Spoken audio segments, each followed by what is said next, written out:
दोस्तों, गौतम बुद्ध ने अपने जीवन में बहुत सारे विचारों से दुनिया को जागरूक किया था।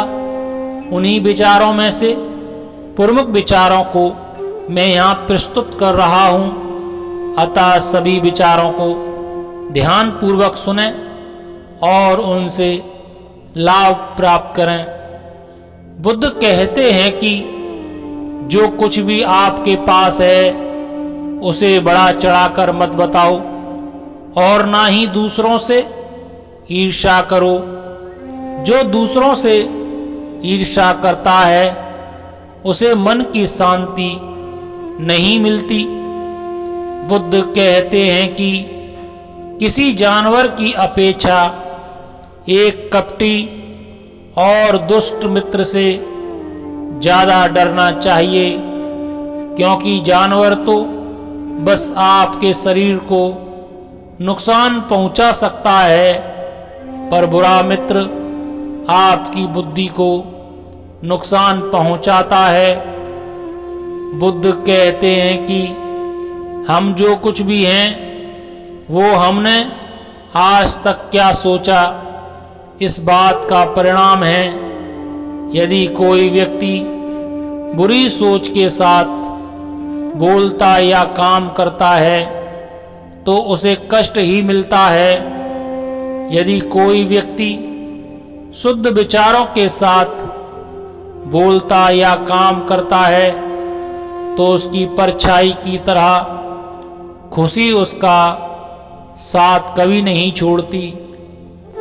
बुद्ध कहते हैं कि आज आपके जीवन में जो भी दुख हैं वह आपके द्वारा पूर्व में किए गए बुरे कर्मों का फल हैं। यदि आप अपने जीवन में आगे सुख चाहते हैं तो आज से ही अपने जीवन में अच्छे कर्मों के बीज बोना शुरू कर दो, जिससे आने वाले समय में सुख का पेड़ लग सके और आप उसके फल खा सको।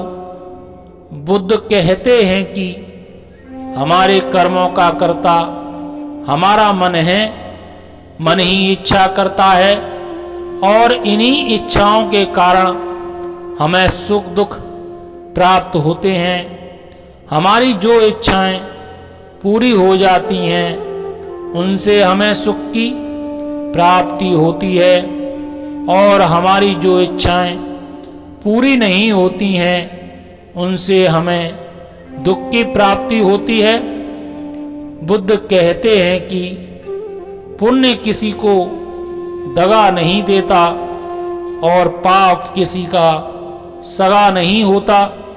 जो कर्म को समझता है उसे धर्म को समझने की जरूरत ही नहीं। कर्मों के उत्तराधिकारी हम स्वयं ही होते हैं और हमारा जीवन हमारे द्वारा किए गए कर्मों के द्वारा ही संचालित होता है। इसीलिए धर्म पर नहीं, कर्मों पर ध्यान दीजिए। बुद्ध कहते हैं कि तुम्हारे दुख के कारण तुम हो, तुम्हारे सुख के कारण तुम हो, और दूसरों को दुख देने से तुम कभी भी सुख ना पा सकोगे। दूसरों को सताने से तुम कभी भी उत्सव ना मना सकोगे, क्योंकि प्रसन्नता पहले से निर्मित कोई चीज नहीं है, यह आप ही के कर्मों से मिलती है। बुद्ध कहते हैं कि शरीर का ही जन्म है और शरीर की ही मृत्यु है। वह जो भीतर है शरीर नहीं है, वह जीवन है। उसे जो नहीं जानता वह जीवन में भी मृत्यु में है, और जो उसे जान लेता है वह मृत्यु में भी जीवन को पाता है। बुद्ध कहते हैं कि वही कहो जो तुमने अपने अनुभवों से जाना हो, उसी से कहो जिसने पूछा हो, और उतना ही कहो जितना पूछा हो। और अंत में बुद्ध कहते हैं कि ध्यान का मतलब सिर्फ आंखें बंद करना ही नहीं, बल्कि आंखें खोलना है। आंखें बंद तो पहले से ही होती हैं। तो दोस्तों, यह थे कुछ बुद्ध के अनमोल विचार। साहिब बंदगी। नमो बुद्धाय। धन्यवाद।